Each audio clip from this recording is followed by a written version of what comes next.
لك دوما قريب. Bismillahirrahmanirrahim. Assalamualaikum warahmatullahi wabarakatuh. Alhamdulillahirabbil alamin. Puji syukur marilah kita panjatkan atas kehadiran Allah Subhanahu wa taala, Tuhan yang Maha Esa, satu-satunya Tuhan, tiada Tuhan selainnya.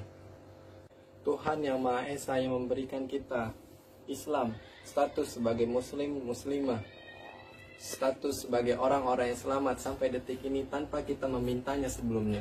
Semoga kelak saat kita berdoa menadahkan tangan meminta surganya, Ia langsung memberikannya kepada kita. Amin ya rabbal alamin. Tak lupa salawat serta salam kita kirimkan kepada Nabi Muhammad SAW. Allahumma salli ala Sayyidina Muhammad wa ala ali Sayyidina Muhammad. Semoga setiap salawat yang kita berikan kepada beliau dapat menjadi tabungan syafaat untuk kita kelak di hari perhitungan, dan kita dapat bersama beliau di surganya Allah Subhanahu wa taala. Amin ya rabbal alamin. Saya di sini ingin menyampaikan nasihat singkat tentang bulan Ramadan yang berjudul Ramadan yang dirindukan. Tentulah utamanya nasihat ini untuk diri saya sendiri dan secara umumnya untuk semua yang melihat video ini. Baik, sekarang akan mulai dibahas secara berurutan kata-kata yang terdapat pada judul tadi. Dimulai dari kata Ramadan. Alhamdulillah, saat ini sudah Allah sampaikan umur kita pada bulan tersebut. Pada bulan ini, umat Islam diwajibkan untuk berpuasa, sehingga akan dibahas nanti tentang sedikit dalil kenapa umat Islam harus berpuasa pada bulan ini. Dalilnya yang pertama adalah pada surat Al-Baqarah ayat 183. A'udzubillahi minasyaitonirrajim. Ya ayyuhalladzina amanu kutiba alaikumusyamu kama kutiba alal ladzina min qablikum la'allakum tattaqun. Wahai orang-orang yang beriman, diwajibkan atas kamu untuk berpuasa sebagaimana orang-orang sebelum kamu, agar kamu bertakwa.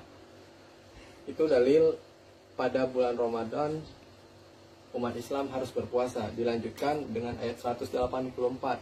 Isinya secara singkat adalah membahas tentang bagaimana kondisi orang-orang yang tidak bisa berpuasa di saat bulan Ramadan, bagaimana cara menggantikannya. Selain umat Islam diwajibkan untuk berpuasa pada bulan ini, artinya kita diberikan perintah oleh Allah. Allah pun memberikan balasan yang lebih pada bulan ini, yaitu balasan atas perbuatan kita ditingkatkan menjadi 7 kali lipat. Itu baik untuk amal baik dan amal buruk.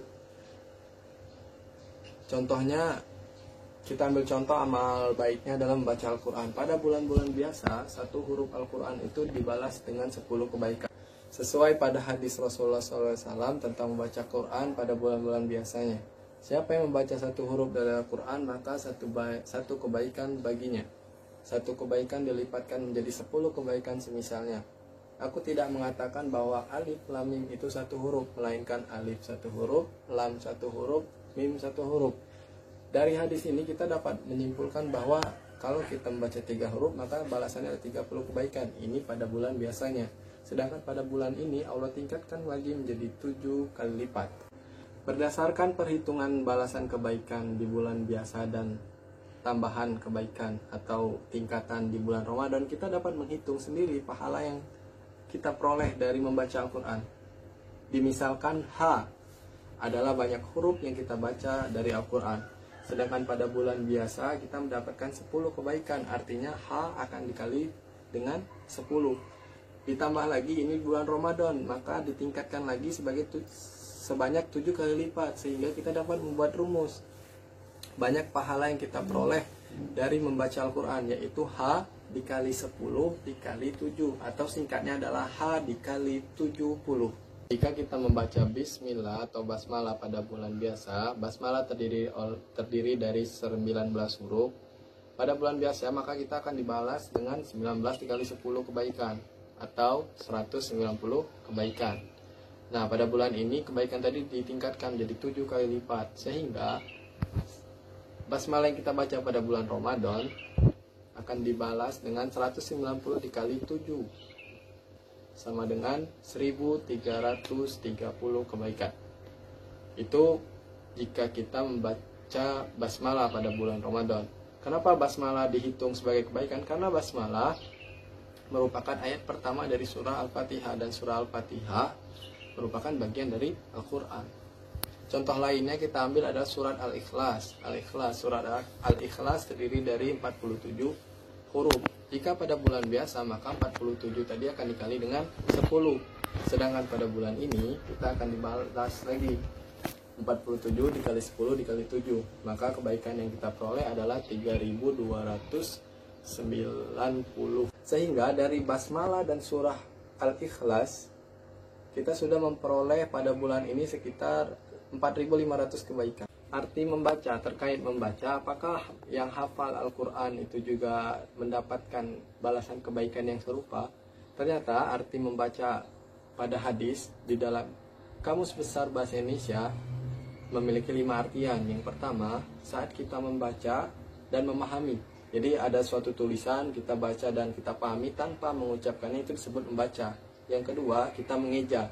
Jadi ada suatu kata yang kita eja, itu juga dapat disebut membaca. Yang ketiga ini yang terkait dengan hafal Quran, di mana artinya adalah hafal. Jadi saat orang yang hafal doa, saat dia mengucapkan doa tersebut secara luas, secara lancar, disebut membaca doa, bukan mengucapkan doa. Seperti itu. Yang keempat adalah makna membaca adalah mengetahui. Jadi orang yang sudah mengetahui tentang situasi bisa disebut sudah mampu membaca situasi. Sama, yang kelima ini prediksi tentang perhitungan. Mungkin terkait tentang untung rugi. Jadi sudah bisa membaca perhitungan tentang untung rugi suatu penjualan, seperti itu. Jadi bagi Anda yang sudah hafal Quran, balasan kebaikan ini juga berlaku. Bukan hanya untuk yang membuka mushaf atau membuka Al-Quran dan mensuarakannya. Lanjutan kata dari judul berikutnya adalah kata yang merupakan kata hubung, yang akan menjelaskan jika terdiri dari 3 kata, maka yang berada di tengah ini akan menegaskan hubungan dari kata sebelum yang dan setelah yang. Sebagai contoh, aku yang bahagia, ini aku, misalkan ini aku, berarti ini hanya aku. Tapi saat ada penggunaan kata aku yang bahagia, berarti aku merasakan bahagia. Nah, itu saat aku dijelaskan oleh atau ditekankan oleh kata yang bahwa aku sedang merasakan bahagia. Sama saat judul tadi, Ramadan yang dirindukan. Berarti Ramadan ini ditekankan oleh kita semua yang mengaku rindu kepada Ramadan, bahwa Ramadan ini kita rindukan atau kita nantikan. Tentang rindu memiliki 2 artian atau 2 makna. Yang pertama adalah sangat ingin atau berharap terhadap sesuatu. Yang kedua, memiliki keinginan kuat untuk bertemu. Berarti jika kita yang mengaku rindu Ramadan, seharusnya kita sangat ingin atau berharap dengan bulan Ramadan, atau kita sangat ingin bertemu dengan bulan ini. Artinya kita memiliki tujuan saat ingin bertemu atau mendapatkan waktu yang disebut Ramadan ini. Nah, bagaimana cara bersikap jika yang dirindukan sudah datang? Seperti saat ini, Ramadan sudah menemui kita. Nah, bagaimana cara kita yang mengaku rindu untuk benar-benar membuktikan bahwa kita adalah orang yang sangat rindu dengan bulan Ramadan? Singkatnya adalah lakukan hal-hal baik dengan cara-cara terbaik.